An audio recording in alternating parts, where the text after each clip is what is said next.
Okay, so I think we're ready to begin. Hello, everyone. It's so good to see you. The focus of today's gathering is beyond the noise, how to access true guidance in a world of information overload. So I came to that topic just because it seems so relevant today for so many people. With the counseling that I do with a lot of folks, they're talking about how intense things can seem these days and how much information there is and how hard it is to discern about where and what to believe and what to focus on. So this is really going to go to the top of the mountain of everything with regard to that, what we bring into our lives, how we show up in our lives, and how to be able to navigate these interesting times where things are moving so fast. Every so often you'll see me move over my hand, so I'm admitting people as they come in. So again, we're going to begin with a meditation. And for those who aren't really familiar with me, there are quite a few that all know me now, but I'm Maureen Whitehouse, and my life's work is devoted to one simple truth, that everything, even the chaos of this world, holds the seed of a miracle. And every one of us can access miracles if we're willing to pay attention. So today we're going to step beyond all the noise of the world together and return to that guidance that's always been there, that's been speaking within you, and learn how to listen to that even more effectively and easily.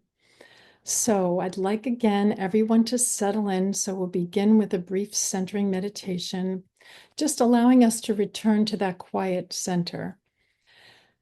So I'd like you now to just begin by allowing yourself to arrive fully. Sometimes our body shows up, but we didn't arrive fully. So just let yourself sink in for a moment and begin by just being here and now, fully present.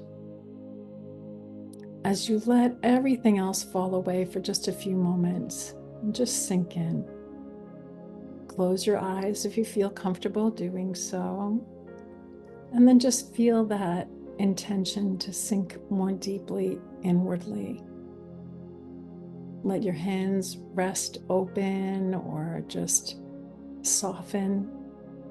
Let your whole body soften now and begin to focus on your breath.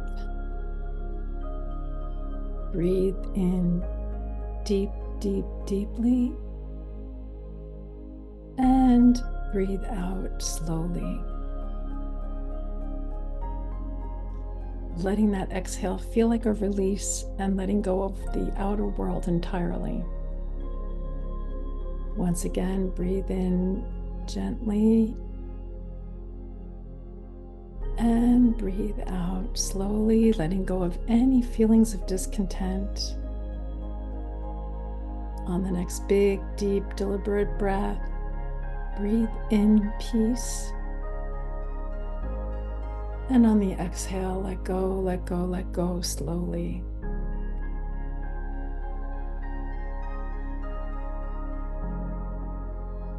Now continue to breathe normally, enjoying this experience of just breathing now, just being. There's nowhere else you need to be, nothing else you need to do. This moment in itself is enough. This moment in itself is holy. With each breath, feel yourself coming closer and closer, not to something new, but to something ancient and quiet, something that's always been present within you.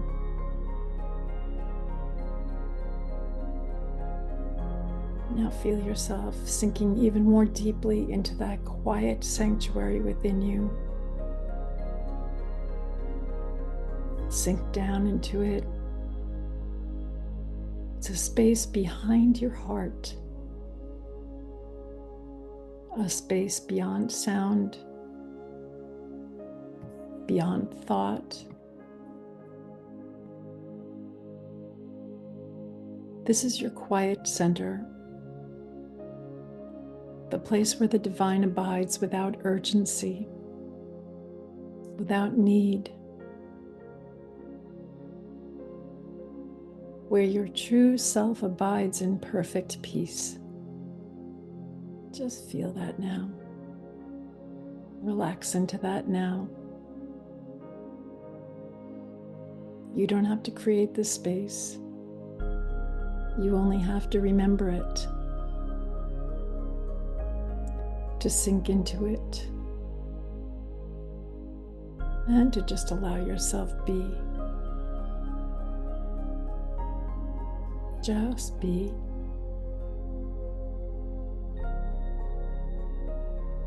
Let yourself rest there now for a moment, in the stillness, in the light, in the love.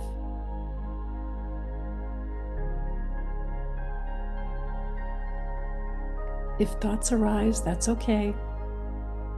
Just let them float by like clouds in the sky.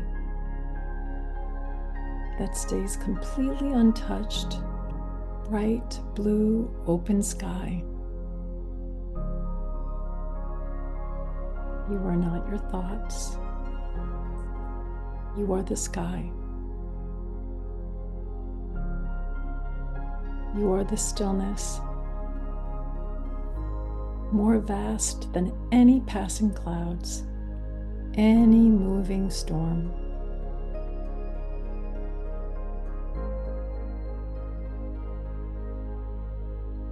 And now in this stillness, without forcing, without seeking, allow yourself just for a moment to listen inwardly. Feel that now. It's a deeper presence, it's a sinking in, a melding inwardly. Just listen. Just be. If you have a specific question, ask now, deeply, inwardly, to that space behind your heart. Let the question just float.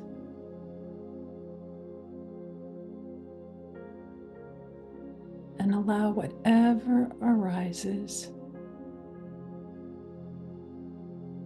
even if it's just a feeling of peace, let that be enough.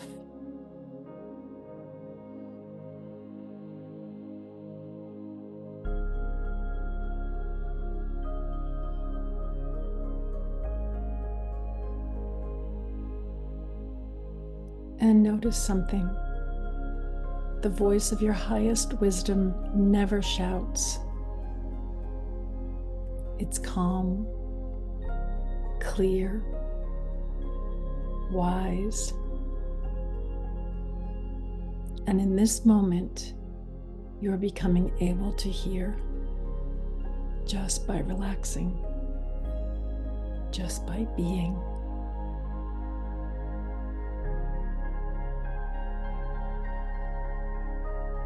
You are this light. You are this love. You are this wisdom within. Know that. Feel that. Own that truth now.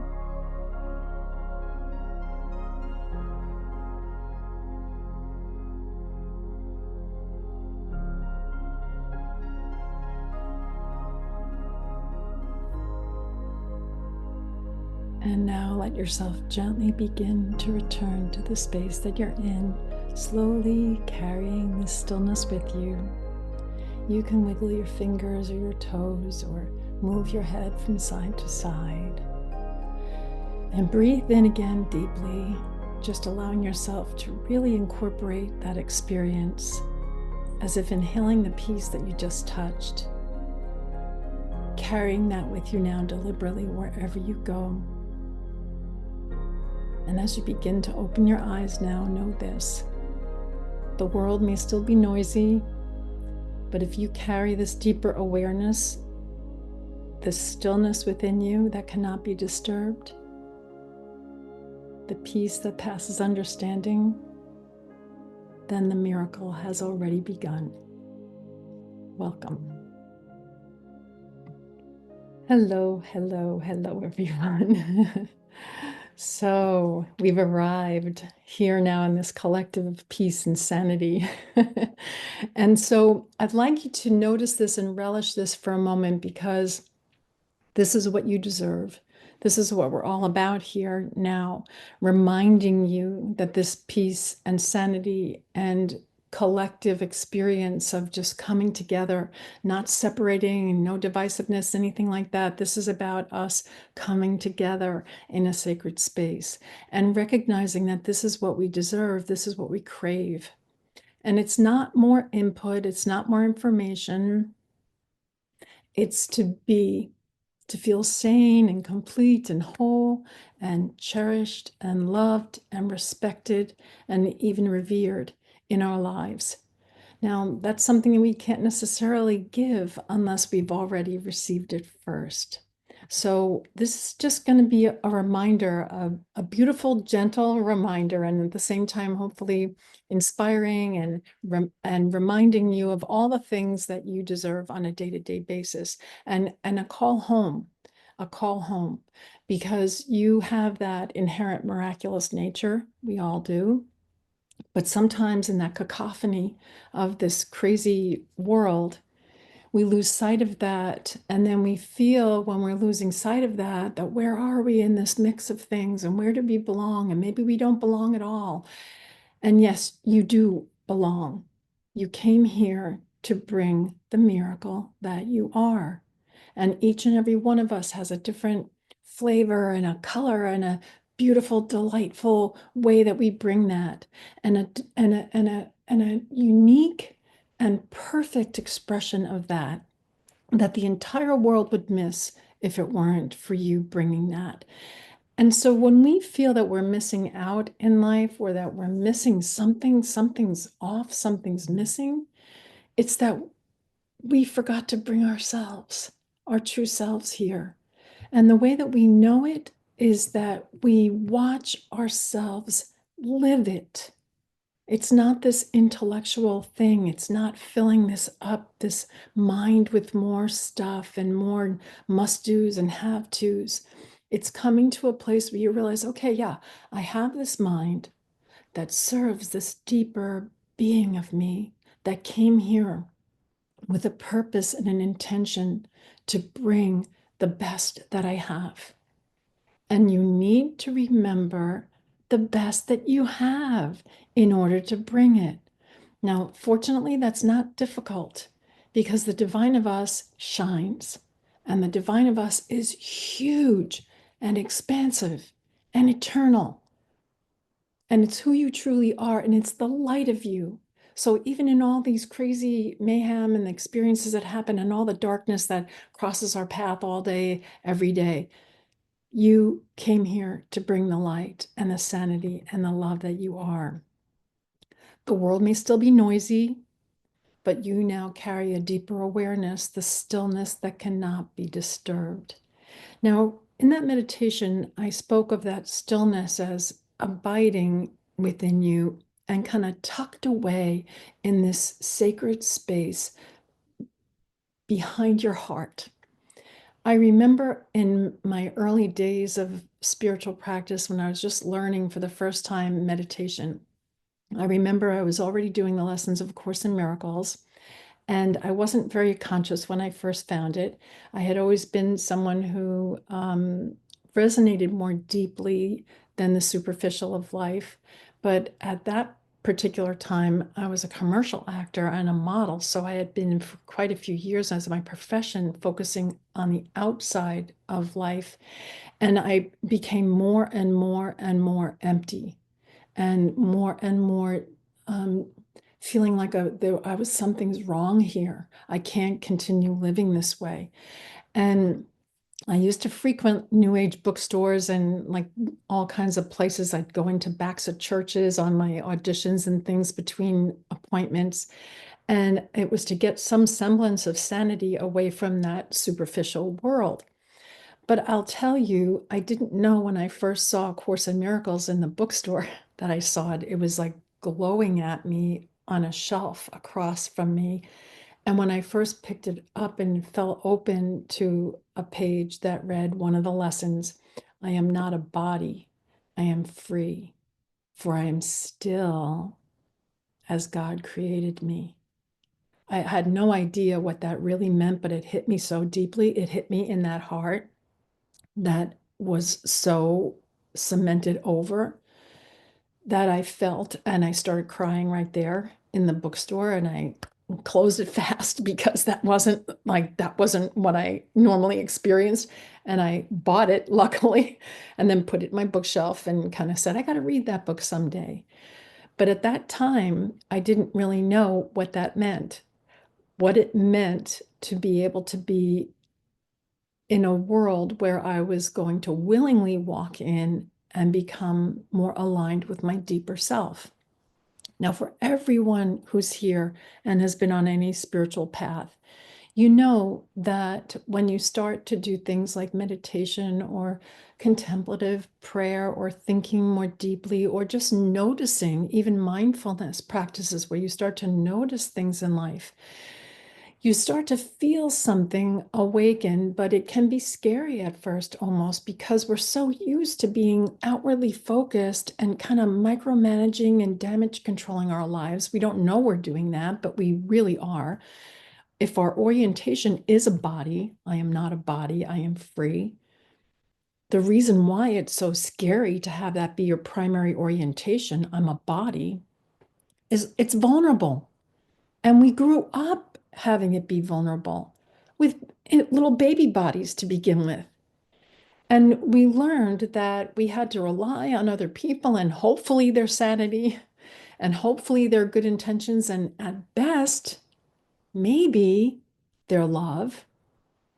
But most people have grown up in a world that was outwardly focused and forget how to touch base with that, the part of us that seamlessly knows how to arrive to life in peace and joy and wisdom and an absolute joy.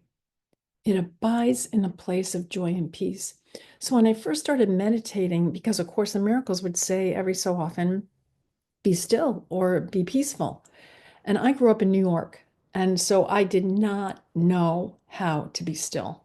I did not know what that meant. Peace, yeah, that was relative, very relative. And it happened, for a period of time if you got away from the hustle and bustle. But I didn't know how to abide in peace. No idea. So I first found meditation, and it was with a wonderful meditation teacher who had learned from John Kabat-Zinn, who I absolutely love his work. Wherever you go, there you are.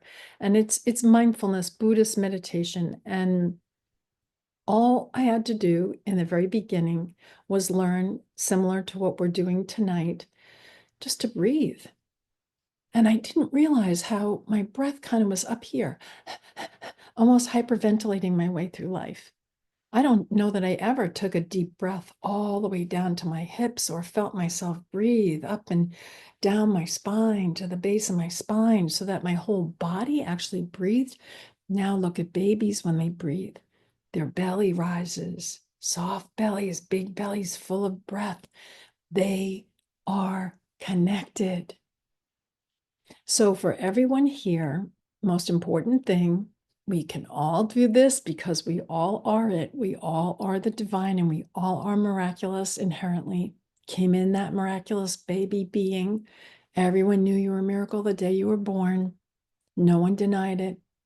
You still are. The only thing that happens from time to time, and for most of us and many of us, oftentimes, we feel disconnected from the source of us. Fortunately, the divine has made this super easy. Look at your breath. It's invisible. Yet you breathe and it connects you to everything. And it supports you and supplies you unconditionally. And it breathes you.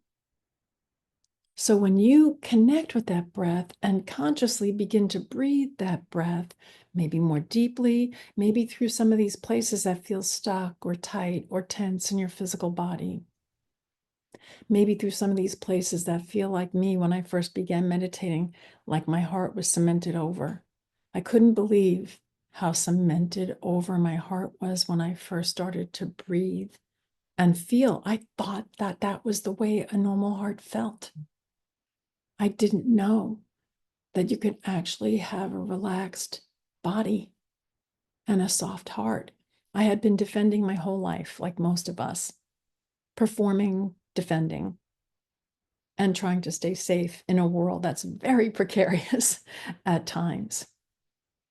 And so here we are in this place now where, just through the meditation that we just experienced briefly, you can see that this isn't a competition. And this isn't about you getting any better to deserve anything. This is about who you are already. And this is about coming in to this experience tonight with the intention to realign. I always say this to people, or even in the midst of really challenging, horrible circumstances: one problem, one solution. You're divine and you forgot. Time to remember. And the easiest way to remember is to breathe and just feel that miracle of your breath. You came into this life with your first breath. Everyone, you arrived and everyone said, "My God, a miracle." And you leave with your last breath, but you leave the physicality. You don't go nowhere. You go everywhere, one with everything. So what we do here in this life that feels most satisfying is we begin to connect in a way that we are noticing that the things that feel more innately and inherently fulfilling are what is the truth of us, and the truth, actually. So it becomes really easy to discern in a world where there are a lot of inputs and a lot of opinions, and often that world can be very noisy. But now that you carry with you that deeper awareness that can't be disturbed, the peace that passes understanding, you're living in this planet right now in a time where, as we've said and established, everyone has opinions, everyone has an ever-ready commentary. But notice how few are really, really, really listening. So again, this experience is not about more information. This is about returning to wisdom. So I'm going to talk about this modern dilemma that we're in that's been kind of building in its crescendo almost to a cacophony right now, the great noise. You know, I called during the beginnings of the pandemic the great silence, that we had an opportunity for even whole cities worldwide to go silent and then watch how nature arrived and animals started walking through cities and things. It was just such a, now that it's on the other side of that particular circumstance, it's kind of amazing when you looked at it, the opportunity to see what would the world be like without traffic and all the noise of this modern dilemma. So I just want to name and articulate the feeling that so many of us have. And I hope that this is comforting in a way that it brings us closer to our collective dilemma here, that we are all in the midst of this. This is not unique to anyone. This is an information overload, and things have moved really fast now with the dawn of AI and all of the things that are going on. There's no end to the information. So again, I think people are catching on quickly that it's not getting more information or more input that's going to make us happier. It's being able to trust, and I'm calling that trust with a capital T. The only being that's worthy of trust with a capital T is your inner being. And notice I said inner being. the outer cacophony and massive amount of input and noise that's going on, has a lot of this and that and a lot of opinions that are very subjective. This inner being of us is much more objective. It sees everything and knows everything. Yet, from that capacity to be able to see and step back and feel and align with this vastness, like the blue sky in the meditation rather than the clouds that are just passing, it also has this inmost deep, deep resonance with us. That's the only place that truly feels like home, that truly feels deeply satisfying.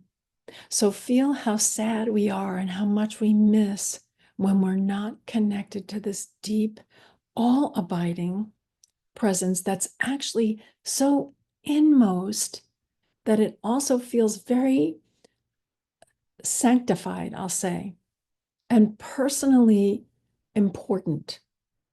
But at the same time, it never, ever, ever thinks in selfish, small, myopic ways. It always knows that you are bigger and greater and way more miraculous than we typically believe of ourselves. In this world that I occupy now, that I've been occupying for, oh my gosh, now almost, I picked up A Course in Miracles about 29 years ago. And I had an awakening experience about 2.5, 3 years later of doing the lessons in quiet, hiding it under my couch every day, and having a revolution where I went from being so outwardly like the epitome of outwardly oriented, doing commercials, bite and smile on commercials and things, and to where my whole world kind of turned inward. And I realized that the deepest part of me, the most sacred part of me, was the only part that could truly see, could truly see. I literally knew that I was blind before this and I didn't see. Then the world, my everyday life, and the life that I help other people get into and experience, because who wants to do this alone? Who wants to live a miraculous life alone? It's just too fun. Want everybody to join the party. The world that I occupy now, miracles are all day, everyday occurrences. And it's only because I took off the filter that I'm not enough, or that the outside world is so much more important than my deeper resonance with who I truly am. And once I took off that filter, then a whole new world arrived. It was sort of like, I've been in a jungle before, where I walked through and didn't see much of anything except for vines and trees. And then a naturalist arrives and they're like, look over there. See, there's a sloth. Look over there. There's a monkey. There's owls. They're seeing everything because they're used to paying attention to something with astute awareness. It's the same thing for miracles. All we need often is to unveil these eyes that are blind and be able to walk through life with a different acumen in a different way. So we all are familiar with this information overload, yet being so well informed somehow causes more confusion in us, not less. And I'll say that that's because it kind of forms in us not only an information overload that can be confusing mentally and emotionally, but we're drowning in noise and starving for wisdom. It's a spiritual ache. We can hear more, get more, do more, be more, but we are starving for wisdom. So the goal here is not to get more information again, it's to reveal the truth that the guidance that we seek never left us. The real guidance that we are, with a capital G, lives within us, untouched and unchained. And it will never change because it's the voice of truth. So I'm going to describe what that voice feels like in my world, and I feel that you're going to resonate with this. It feels like calm, and it feels like clarity, and it feels compassionate, like no one's left out. No one's left out. Everything's win-win. It feels certain as well, not confused. Where if you want to contrast that to the voice of the separate self or the ego or the world at large that's feeling scared and in this midst of divisive, it sounds loud and it sounds anxious. It definitely sounds divisive and it sounds urgent. Everybody needs you to pay attention fast now. When I first woke up, I started to notice how people would say often, um, hurry up, you got it. And anytime someone said, hurry up, I slowed down because I knew that that is not sound advice. I used to do it to my kids before I woke up. Hurry up, time to get ready for school. But what's more important than connection?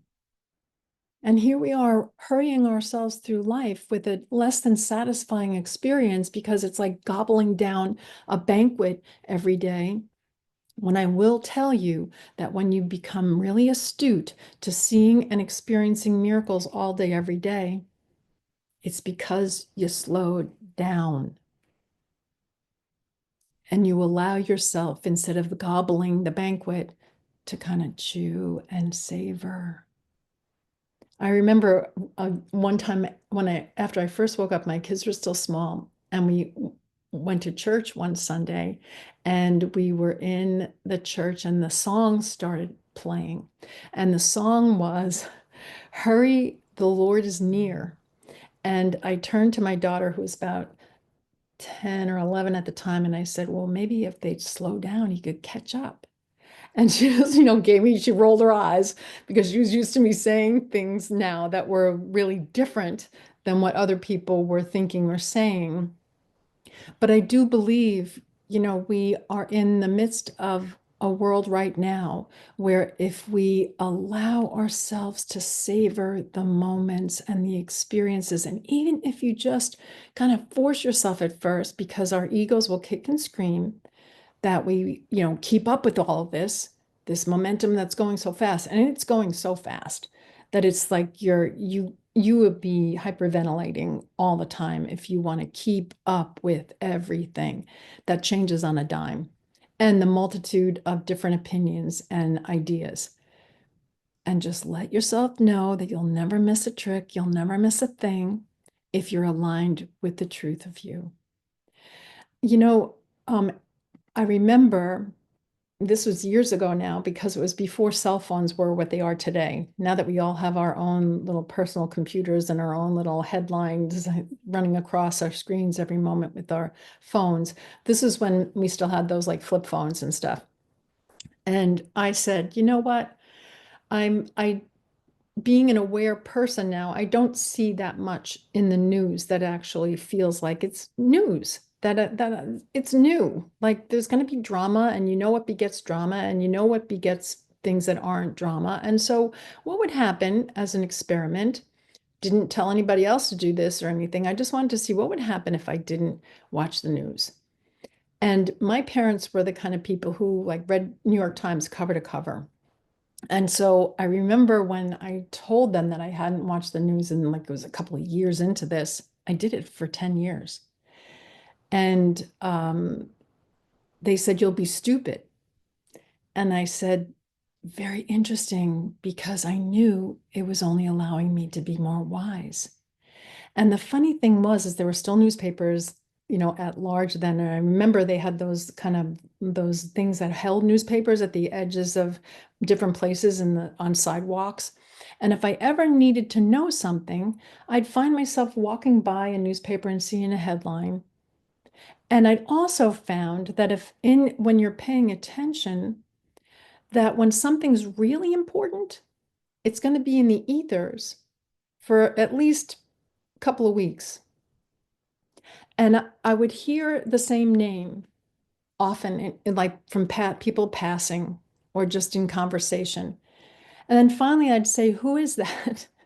And they'd look at me like, what? You don't know who that is? And they'd start, and it was so fascinating for them to tell me the stories because they knew it from the beginning, middle, and end when they had to live through the whole thing unfolding. I got the experience in one conversation rather than having to occupy so much time and space. And I didn't ever miss anything that was important. Granted, I didn't know who Britney Spears was for 10 years. That was that time frame, and which was really shocking to people. But did I need to? I didn't need to. What I did need to know showed up in very interesting and synchronistic and miraculous ways. And you know what I gained in that time frame? Peace, peace, that I watched myself be guided where I needed to be and know what I needed to know. No, I'm not advocating that, and I don't even know if I could do that today because of having a cell phone. But I do have to say, it was really revelatory in that how well we are guided, how well we are taken care of. I never didn't know anything I needed to know. And I found it and found out about it in a much more fun way and connected way because people were thrilled to tell me about these interesting situations. And they weren't, by that time, the drama was over for the most part. And so they didn't have that whole idea that they had to have me believe their way or this way. It was sort of like they just gave me the story and in the Cliff Notes version, and I got a chance to see what really was important or not. So I'm going to give three keys here. I like to give some things that you can take away from this that are ways to discern if you're hearing true guidance, because it is important. I mean, I don't want to lead you into something and then make it not reveal how that feels and how superior it feels to kind of being in the world with all the noise and things going on all the time. So the first key to hearing true guidance is that no stillness, no hearing. Stillness creates space. So when you allow yourself just briefly, I don't mean you have to sit for hours in meditation, although I love that. I also, when I was first doing the lessons of A Course in Miracles, I had little kids and I was completely in the thick of life. And so I remember that, be still, and not knowing how the heck do you do that. But when even 5 minutes of stillness, when the kids went to school and I was in the house by myself before I started the day, the multiple things I had to do, even 5 minutes of connection, even 3 minutes, 1 minute, one breath that connects you is better than disconnect. Remember, one problem, one solution. You're divine and you forgot. If you're disconnected, it's like pulling the plug out of the socket and then expecting the lamp to shine. Don't expect yourself to do something that's superhuman without connecting to that divine part of you that is superhuman. You gotta plug in. So no stillness, no hearing. Just for a moment, just let's take one moment now and just be still for a moment. And along with being still, breathe. Nice big deep breath all the way up from your hips. Breathe through your body. And as you breathe through your body, just feel that breath touching every cell and organ and system of your body, replenishing it, revitalizing it, touching it with the light of you, the divinity of you, the spirit of you, the breath of you, all the same thing. Unconditionally loving you. So now stillness, you get it. It's not hard, but it can feel challenging to access stillness in this world unless you're deliberate about it. So it's going to take intention. And then number two, you have to discern the flavor or the taste of what it feels like. It tastes different it settles different in your being to be peaceful versus pressured. You know, we didn't come here to be pressured 24/7. We came here to be the peace that often passes understanding, because we don't have to be getting our world from outside in. This is an inside out experience. We bring the peace. So to discern again, if you're in the experience of really noticing if it's true guidance, does it feel peaceful? Number one. These are the flavors of true guidance. Always feels peaceful. Even if it's challenging, you're going to feel there's a certain calm and certainty that comes along with it, that accompanies it. Taking that big, deep breath, even if it feels like, oh, I have 10,000 things to do on my to-do list. Taking that big, deep breath, it always feels peaceful, even if there's a lot of other things going on. There's a certainty about it. That's a calmness. Number two way to know if it's the voice of truth. Is it aligned with love? The true guidance within you will always lead you towards love. Either greater self-love or love for others or a deeper connection with the divine. There's always someone, something to connect with more deeply in this world. And the divine guidance will always lead you towards that. Is it aligned with love? Number two. Number three, does it feel expansive? True guidance will always be expansive. It'll expand your sense of possibility. It won't push you violently. It'll gently push you from behind. Like, think of like angels pushing you from behind to grow. Come on, you could do it. Giving you a gentle nudge. Come on, reminding you who you are.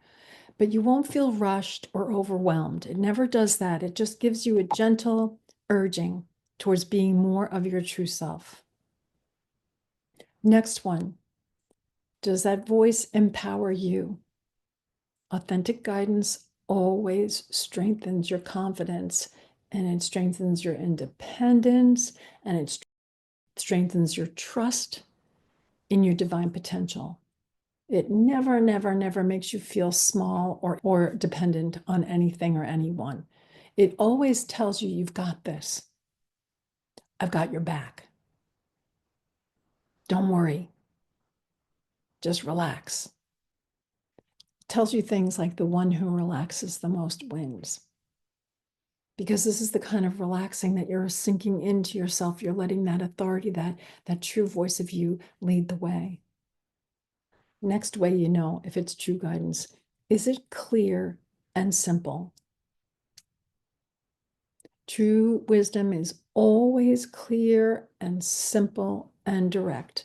It won't leave you in confusion or doubt. It will resonate with your inner knowing. Deep, deep, deep, it just feels like, yes, home. That feels right. That feels like I can relax into that. Might be something that is a little bit like, that little bit of a shove to be your best self, but it won't confuse you or make you feel doubtful. It'll make you feel like, yeah, I'm stepping up. I'm going to glow a little brighter. I'm going to turn the amperage up a little bit on my light. Next one, this is pretty easy to discern because it's going to be, again, is it loving? Is it expansive? Is it in alignment with your highest self?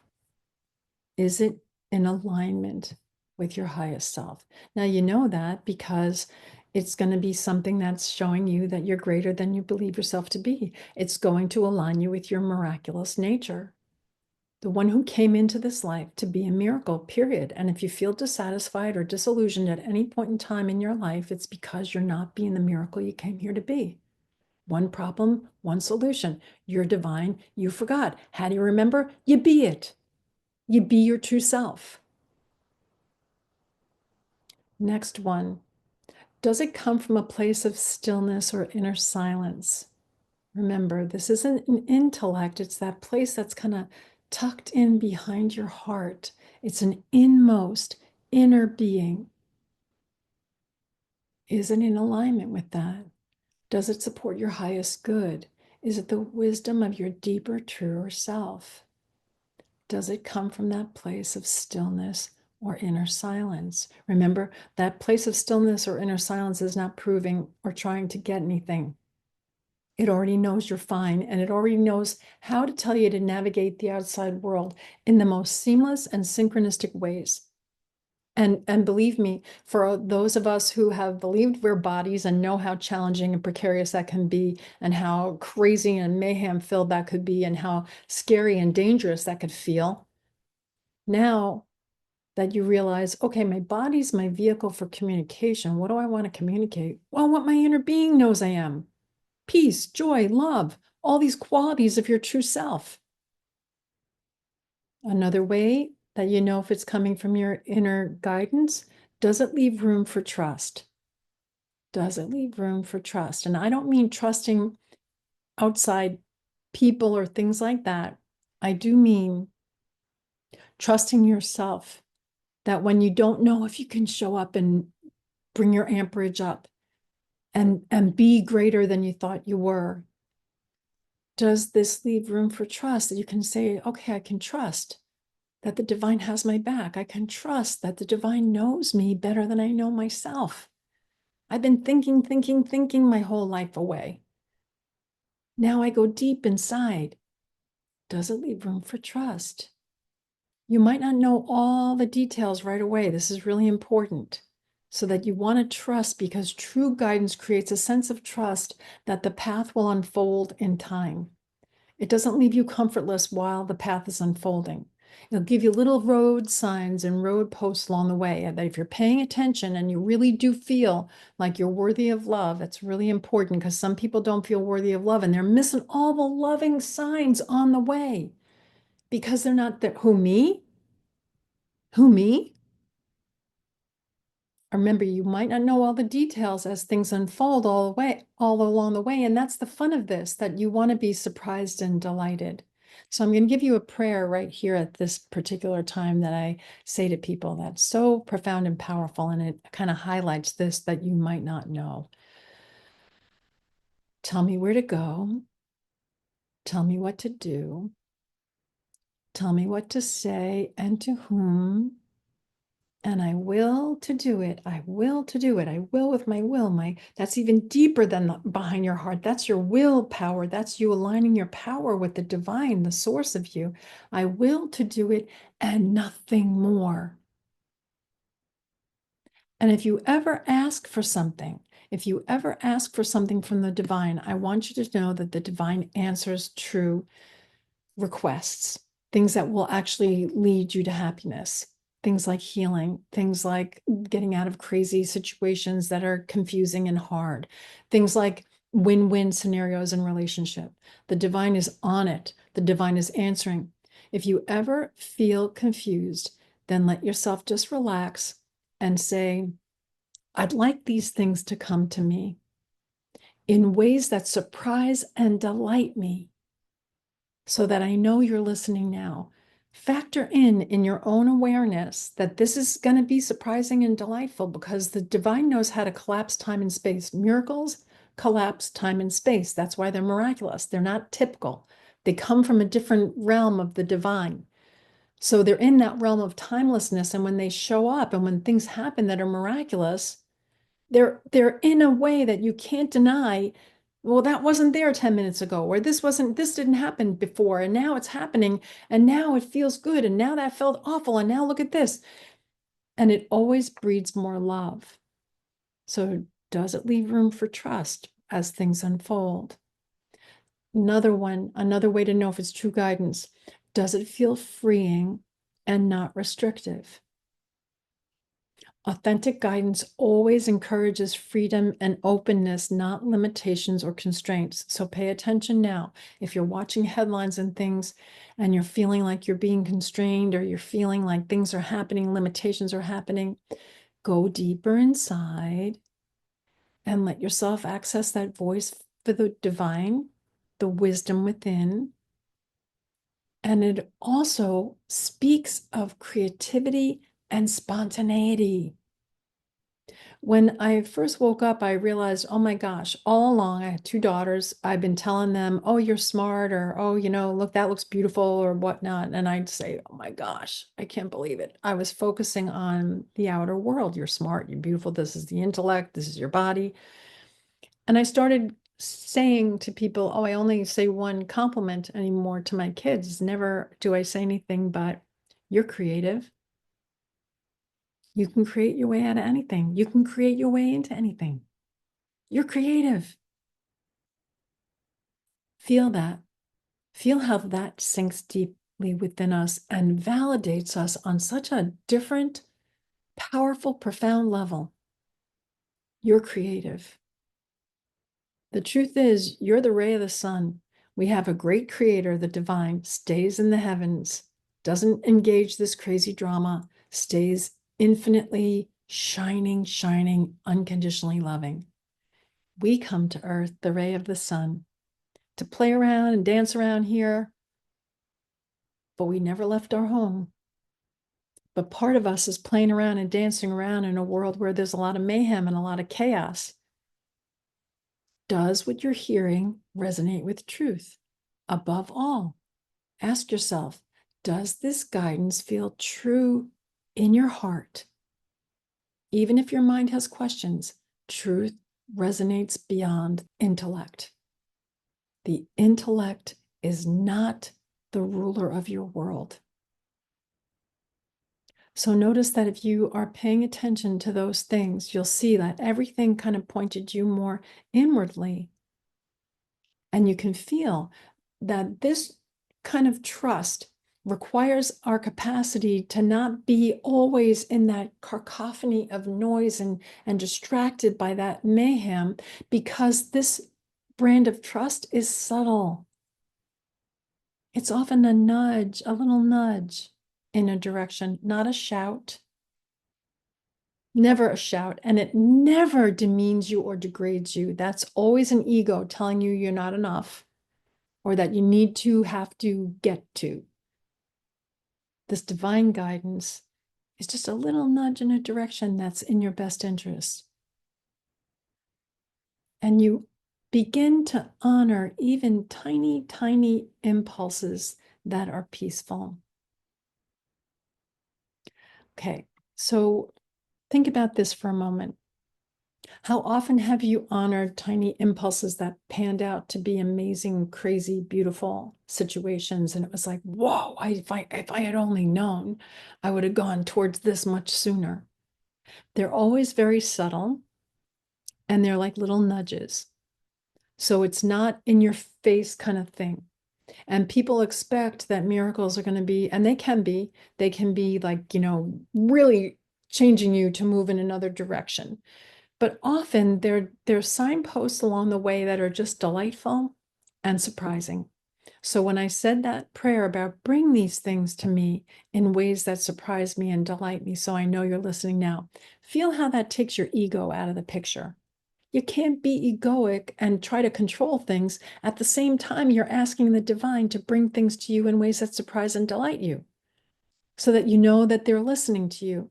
The other benefit of all of this, when you start to really align with divine guidance, I'd say the biggest benefit of all, you know you're never alone.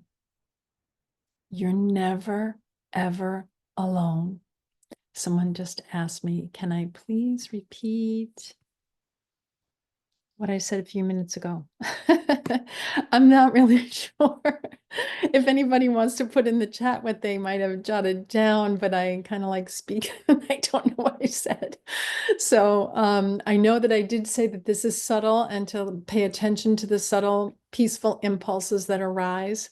And so if anybody knows exactly what I said, but I was giving you the ways that you know this voice of guidance, that it's not going to be in your face ever. It's never going to be a frontal assault. It's never going to tell you, you better do this now. It's always going to be in a way that it kind of makes you know, with a capital K, that this is what's in your best interest. And it might not even be that you know how to proceed, but you know, I'm doing this because this is what feels like I'm connected now and I'm in a place of sanity rather than overthinking. So here's some of the ways. I'll give you some more ways that you can get in sync with these divine, peaceful impulses that come. They're kind of almost like the beating of our heart. They're kind of impulses that happen naturally when we're connected. Take a small step towards anything that feels connecting and enjoyable without overthinking. Even the very tiniest step can open the door wider for guidance. So don't demand proof of an outcome or anything like that. Just trust these little tiny small impulses without needing guarantees. Just follow peace without an attachment to the outcomes. If you allow yourself to get these little impulses, sometimes I write down what I hear if I'm in a place of connectivity or meditation, and you might hear something. If you find that it's something that feels kind of subtle, sometimes they become more evident when you write them down. So I highly recommend getting a journal where you're letting yourself like, I'm having this impulse or this little nudge from inside, but I'm not really clear on what it says. And then you jump into the world and forget about it. Instead, see if you can give yourself just a few minutes to journal or to write down something that is really profound and important to you, personally important to you. And I often say, like, keep your journals private because it's between you and the divinity of you. And sometimes you can go back and look and see how things played out, but sometimes you don't even ever have to read it again as long as you live. It's just a nice way to acknowledge that you're spending quality time with yourself. Follow the energy of the situation. When it feels good, let yourself follow it. When it doesn't feel good, your emotions are your guidance systems. They help you connect, and you know that if it feels really deeply peaceful or really deeply profound or really deeply important to you, or if it feels just happy and wonderful, that's how you know that's for you personally. In the beginning, again, when my parents thought I'd be like not smart if I didn't read the New York Times or the local paper every day, I realized that one of the other reasons why I didn't feel compelled to have to watch everything in the news was that if it was for me personally to be involved in or to address or to help in any way, that I would actually be guided in that direction, and I'd have it would be in front of me and I'd be able to know more about it because I was actually part of the solution. And I remember I was going to India for a wedding of some friends when there was that big tsunami that happened in it affected India, but it happened in Phuket. And on our way, we realized that we could bring things to the people to help anything, anything at that time. They needed everything and anything. And so I thought that's so amazing and such a good illustration of this because that's happening on the other side of the world. And I did know and hear about the tsunami. And here I am being able to be somebody who's being a vehicle for peace. And that's the other part of this. The truth of us never feeds our ego or makes us feel all self-important or as though we're the ones that are the saviors. It feels more like an opportunity to engage with sanity and an opportunity to be a solution in the challenges that people can have all day, every day. There are some things out there now that I think that people would really enjoy in the mix of the mayhem to give themselves a little bit of a reprieve from all of this, to remind ourselves who we are. Often, when we're talking about this inner being and make it sound like it's exclusive or hard to access, think about your pets. Think about the animals in the wild that have this capacity to connect with the intuition. They weren't left comfortless either. And when we start to just let ourselves be that, be the ones that aren't listening, notice how they can tune out any noise and then be connected in a way that they know what's in their best interest and they pay attention to what's in their best interest. There's a beautiful show that I want to tell people about and recommend that you see that gives examples of this. It's called Love on the Spectrum. I just found it. I think it's on Netflix. I'm pretty sure it's on Netflix. And it follows these people. They even have an Australian version of it that I saw. I haven't seen it, but I saw that there is one.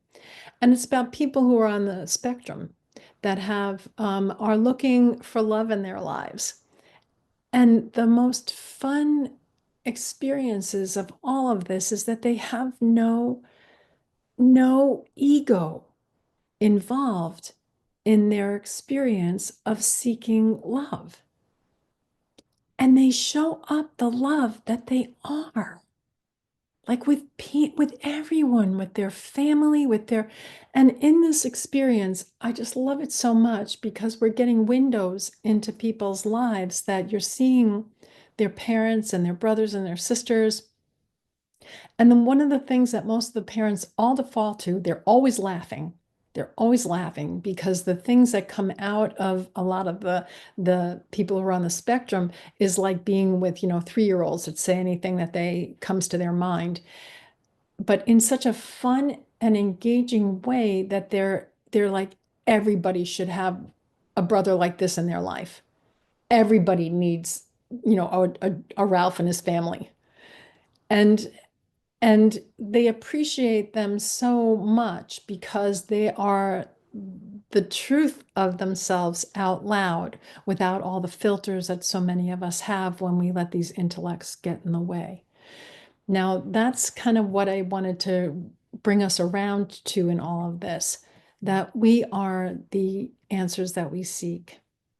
When you start to realize that we are the ones that came here to bring this light, just like these kids on the spectrum that are looking for love, when they show up, these love balls already, and when they find each other, when they find a partner, it's so fun because they don't look at the physical. It's like some of them can to some degree see the physical of the person or the body of the person, but they're all looking for this resonance with something that they know is the real them. It's just beautiful. I'm going to read this one little piece from A Course in Miracles. My phone just dropped. That I think will remind you even more. I love reading these direct quotes because they, again, are more like transmissions. This is like direct from the divine. What do you want? Light or darkness? Knowledge or ignorance are yours, but not both. Opposites must be brought together, not kept apart, for their separation is only in your mind, and they are reconciled by union as you are. In union, everything that is not real must disappear, for truth is union. So get this, we first align with our deepest self, our true self, union with our true self. And then that's what we begin to see out there. It clears our vision, allows for us to see that we're here for something more than just this mundane mayhem in the world. And then when we resonate with that inside, it's almost like we're magnets for truth. We start at first, when we first awaken to this, we start to see everything without a filter. And that can be a little precarious at first because in A Course in Miracles, it might say you haven't come as far as you thought you did. And you'll know how you didn't come as far as you hoped or thought you did when you have a hard time not judging. That's the final lens or layer that we clear ourselves from being blind. Because when we judge something, that immediately speaks to a small self. The true self doesn't have to judge anything. It shows up a solution. Why would it judge? It shows up a solution. So if the solution is to find more peace in that, then we become more resourceful, or we find ourselves moving in a different direction where there's some more sanity. We find that we resonate with the things that they sit well with us. They sit on a deeper way, in a more reverential way. And you start to feel like you really deserve that. So opposites must be brought together, not kept apart. It's really important for today, for the world that we're in today, because people are thinking they're going to be safe by being separate from things they don't like. Maybe, but if you love it unconditionally, you find yourself in an empowered place where you're seeing differently, where you then are the answer you seek, where you then are the solution, where that creative self, you're creative, create your way out of this, create your way into this. Then we become who we truly are, and there's nothing more deeply satisfying or fulfilling. Then we realize, oh, wait a minute. The world is always going to be a world of this and that. It's two duality, me and you, us and them. It's the way of it. I can't brush my teeth if my toothbrush isn't separate from me. In the world of oneness, what does my true self do with my toothbrush? Loves it. Because wow, now I have a vehicle to make my teeth nice and clean, and it appreciates things. It loves and appreciates things. And it doesn't try to defend against something or let the fear override everything. It connects on purpose because that's fulfilling and that's the truth of us. So opposites must be brought together, not kept apart, for their separation is only in your mind, and they are reconciled by union as you are.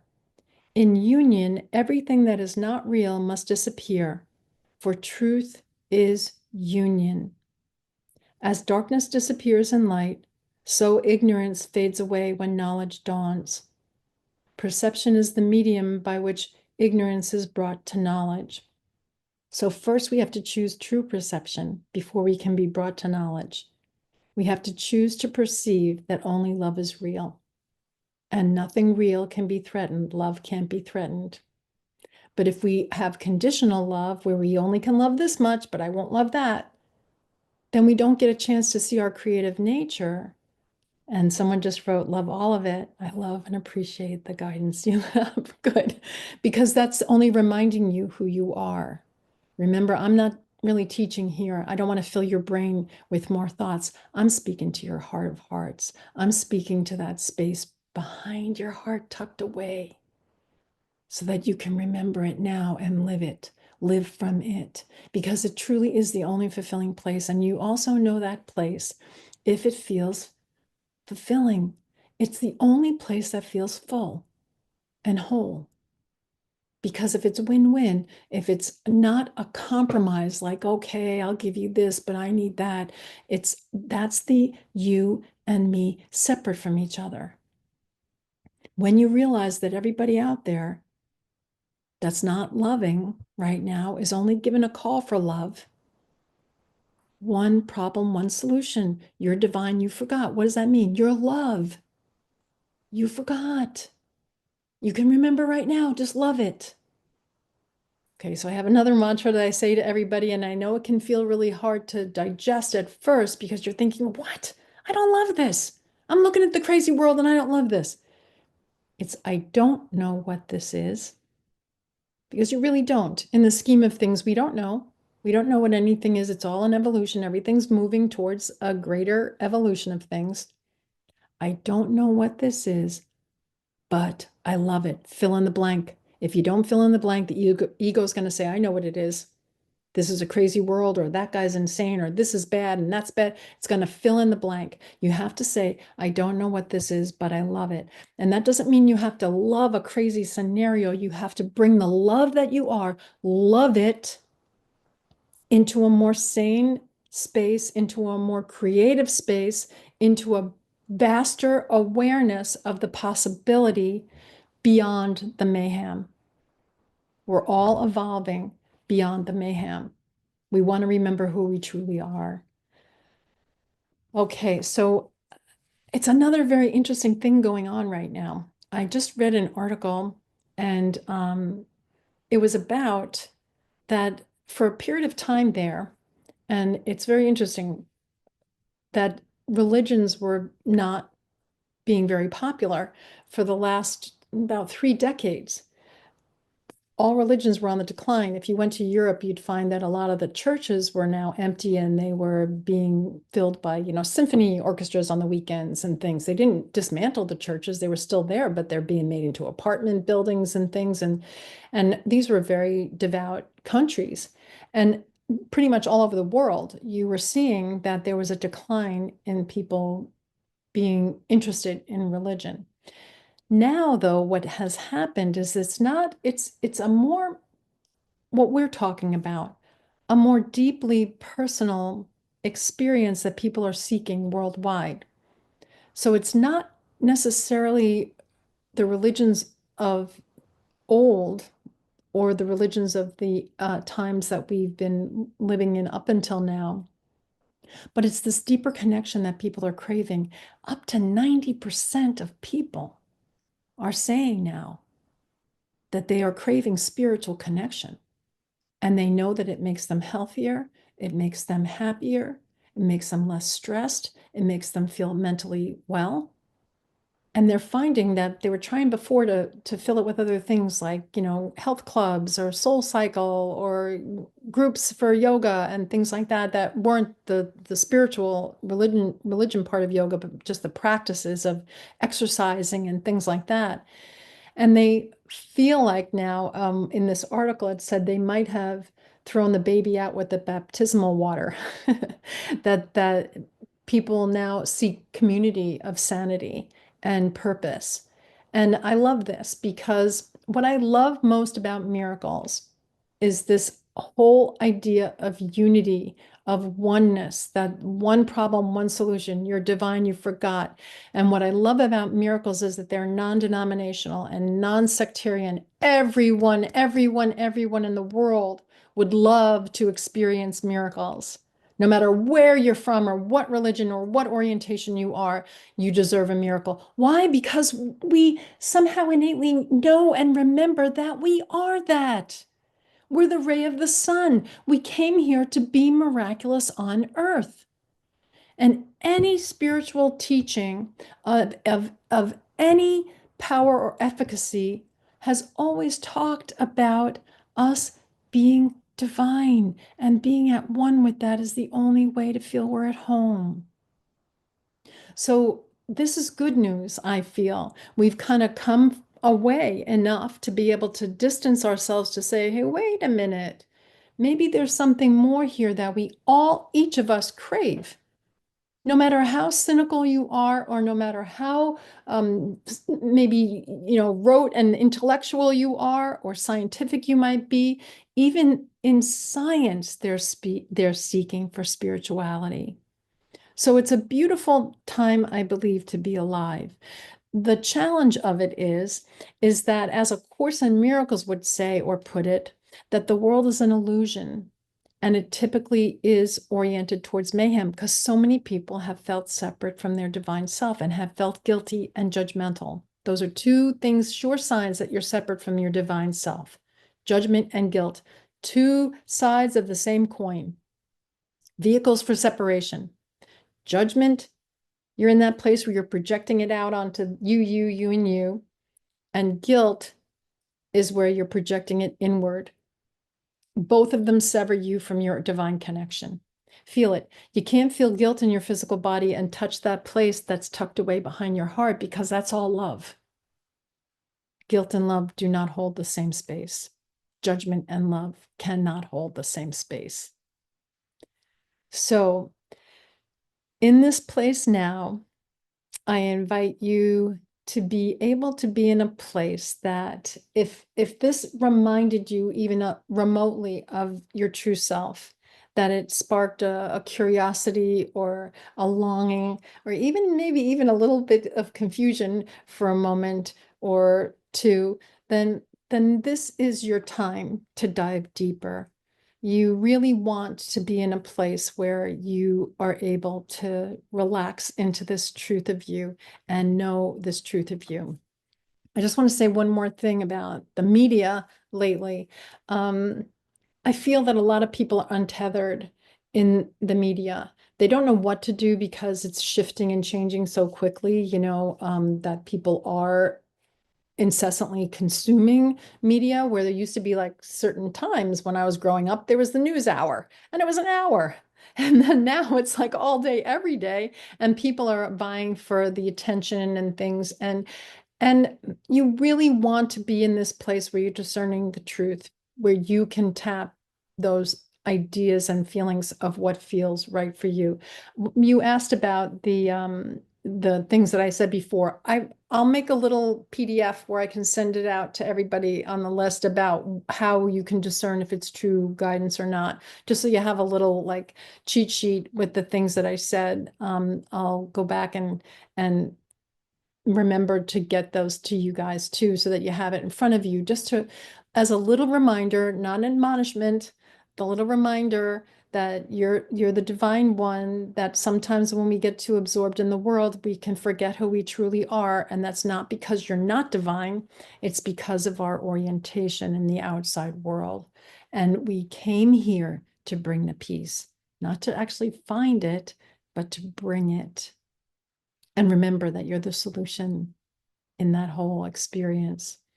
So I love that we've gotten to touch on all this. I have some questions and answers. I'd like to see if you have any questions at all here, something stirred within you today, that you have a question or a curiosity or a longing for some deeper clarity.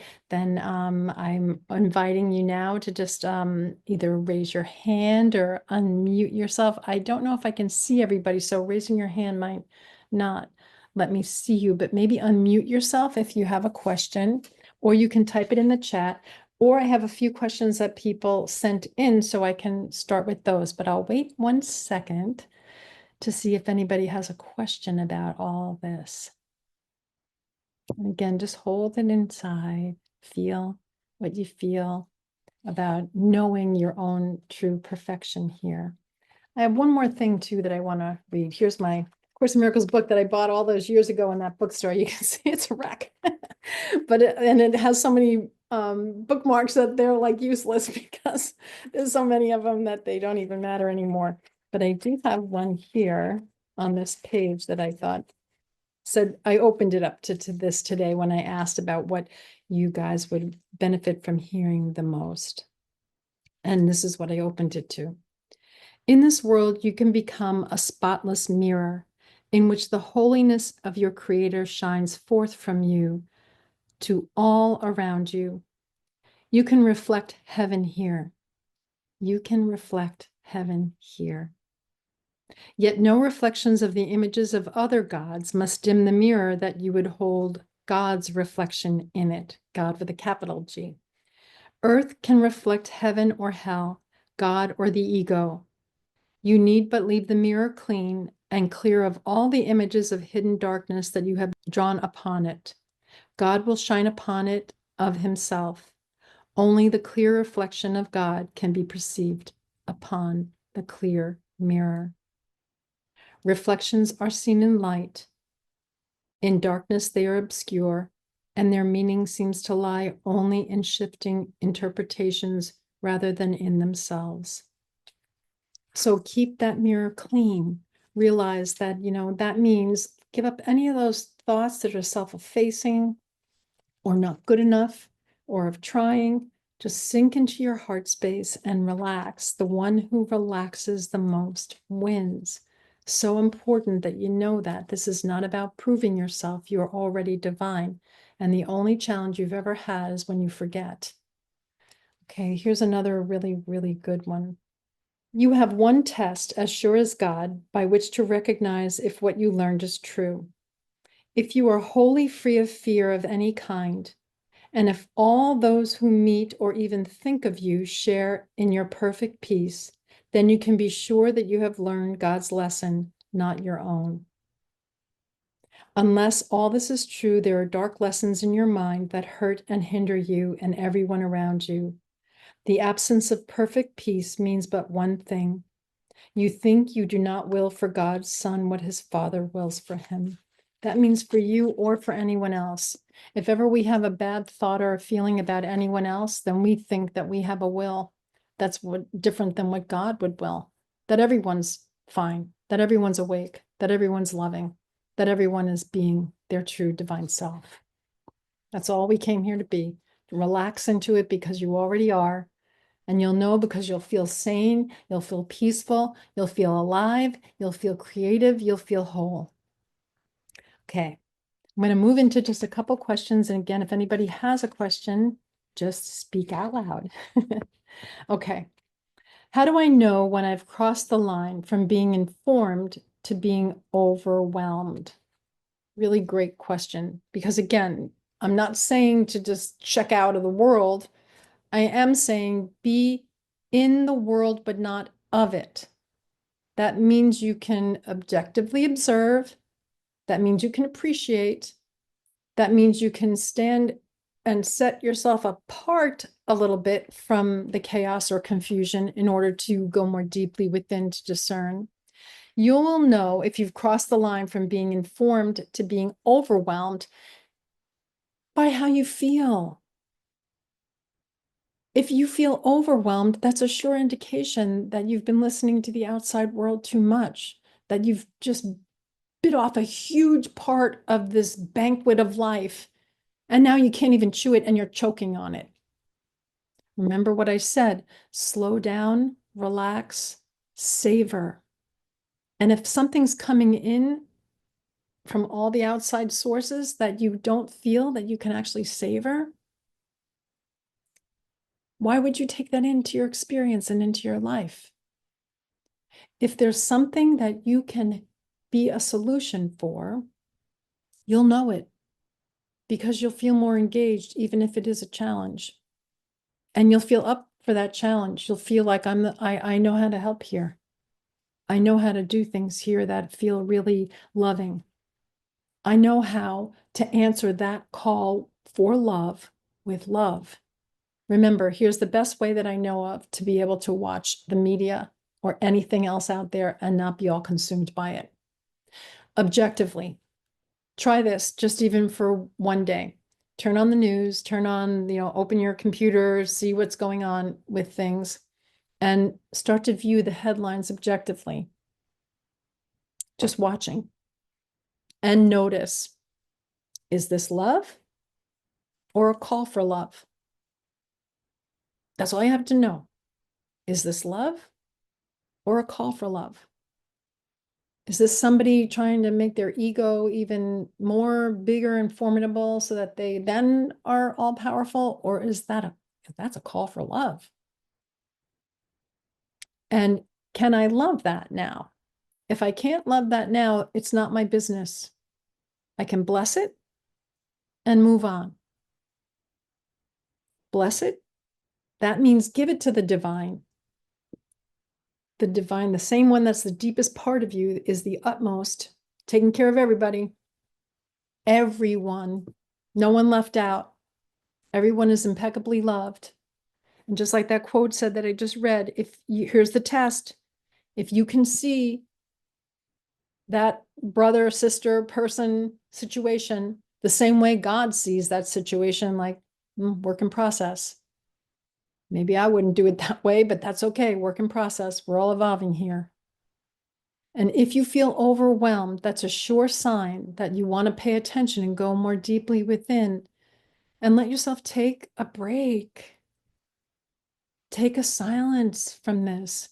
And always know this, you're not going to miss anything important. Like I said, it was almost 11 years that I didn't watch the news at all, at all, at all, at all. I didn't miss anything. And I didn't get stupid.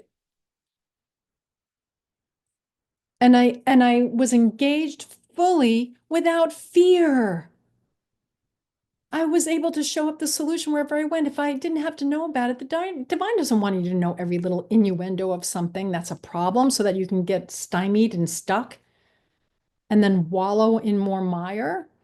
The divine wants us to rise above it and have an easy breezy time of it, guided by synchronicities, guided by that knowing that we're connected. So when you've crossed the line from being informed to being overwhelmed, you know it. This is your guidance system. Is it peaceful? then it's connected, then you're at one, then you're in that place where you can trust that voice. Is it feeling overwhelming? That's disconnected. That is not the voice of your own best interest.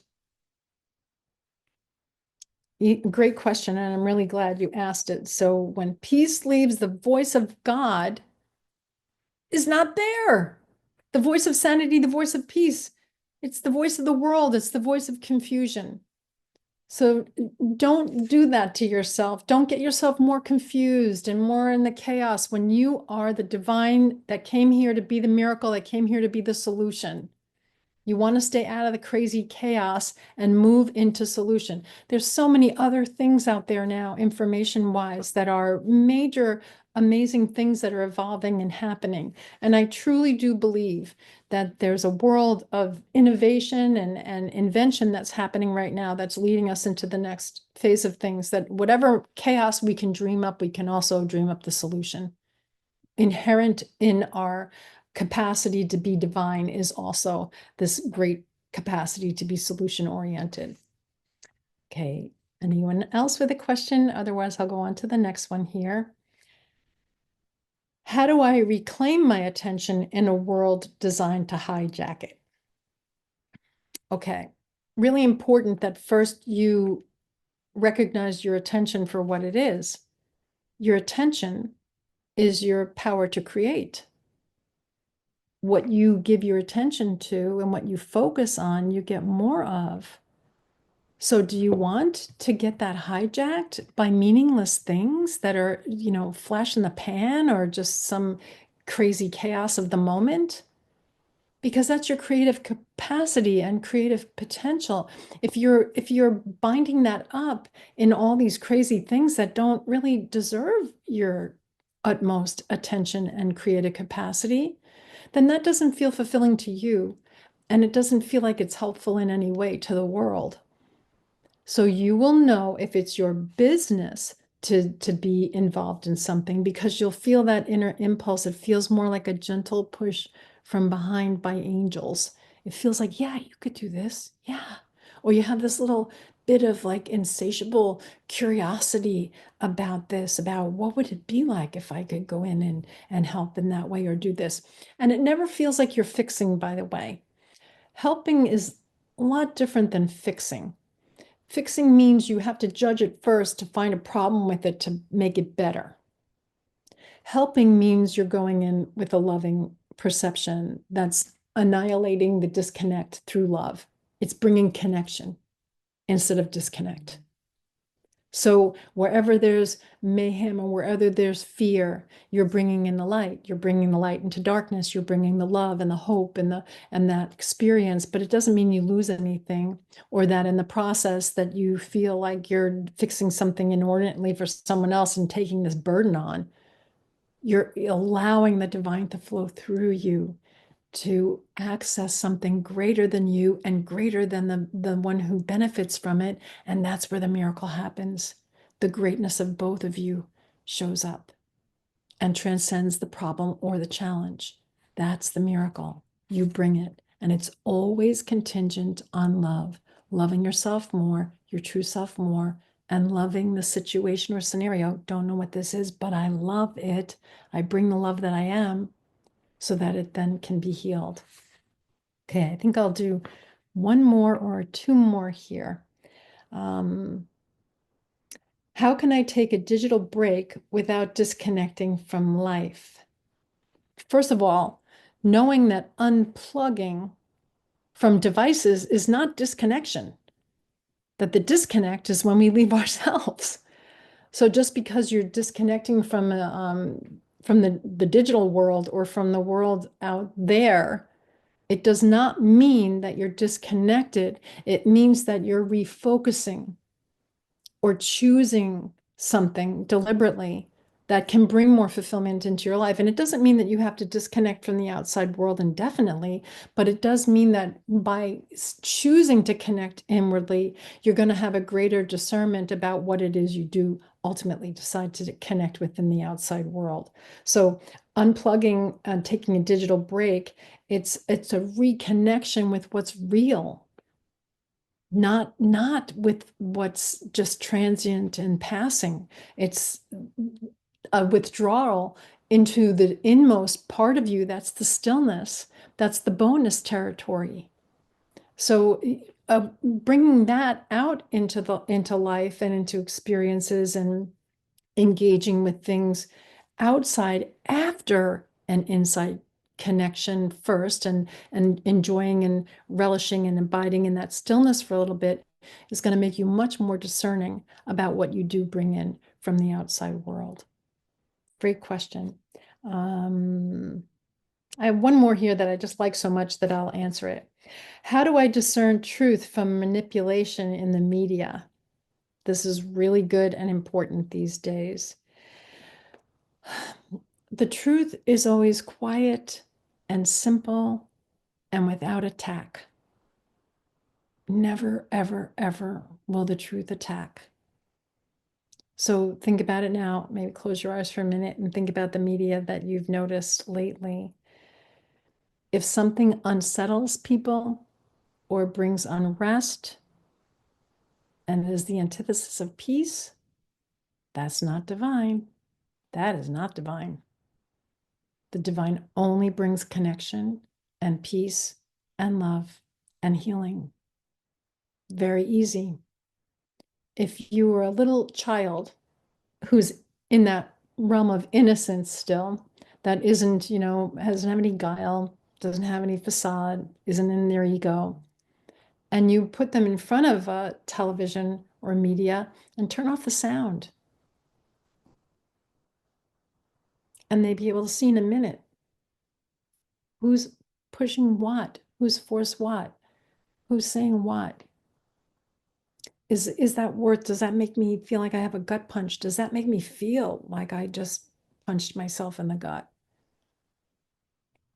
Just pay attention, and on a day-to-day basis, be more discerning if you possibly can.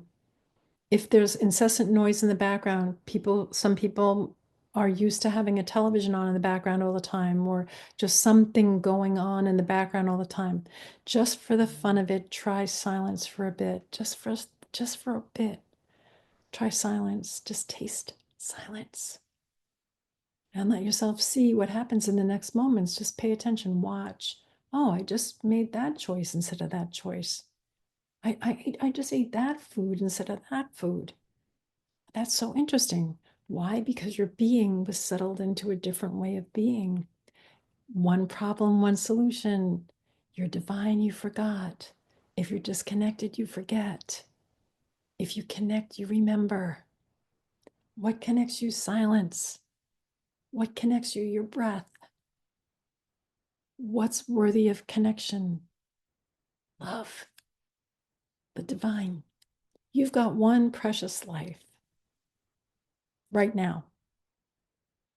Live it to the fullest and love yourself so much that you don't let yourself get carried away outside there to a distant place that's not connected to your true self. This world is here for you, not against you. It's here for you to navigate from a place of connectivity where miracles pave your way all day, every day. And opportunities arise that you cannot even imagine when you get out of your own way. When you stop beating yourself up because that outside world is so abrasive and abusive sometimes that you forget, and then you bring it in and live it here. When you turn that off, get yourself to a place that's calm and peaceful and relaxed. What is the most powerful thing I can do when I feel lost in the noise? Be still. Be still and know that I am. That's that voice down there, tucked away behind your heart. Be still and know that I am everything that your heart desires. I am the next iteration and the next evolution of that challenge or problem. I am the creative one. I am the great creator. I am the ray of the sun of the great creator. I came here to bring the light and love of the divine to earth. I am a miracle. Everything is a miracle or a miracle in the making. You are the miracle. Okay, everybody. I think that unless anyone has any more questions, I feel that you get this now, that the voice of your highest self is deep within you. Highest self is the deepest, inmost voice at the same time. Clarity never left you. It leads you elegantly into life that's led by inner certainty, peace, and where miracles unfold naturally. Okay, let's just take this one moment for a little blessing to bless us all and to send us on our way like beautiful blossoms falling off the trees now, planting seeds for everyone out there in the world. Okay, may you remember that beyond every voice, every fear, and every storm, there's a quiet place within you where love still speaks. And may you have the courage to listen always, knowing that beyond the noise, the miracle awaits. Okay, everyone. Love, love, love you. Go out there now and be the miracles that you are. Really, it's no big deal. It's who you are. It's a relaxing and a melding into who you truly are. We need you so much now to be in that silent space of reverence with yourself, remembering who you are, so that the next moment you can just live this all out loud. Okay, love everybody. Have a blissful night. Thank you, thank you, thank you, thank you, thank you. Can't thank you enough for being here and then just taking this in. I can feel everyone taking it in. And I can also just feel you just drink it in. Remember, I told you to have water at the very beginning. Drink that in now. Get yourself in the flow. Let yourself just feel this and live it. And I will see you again soon. Lots and lots of love. Thank you, everybody. Love to all. Bye.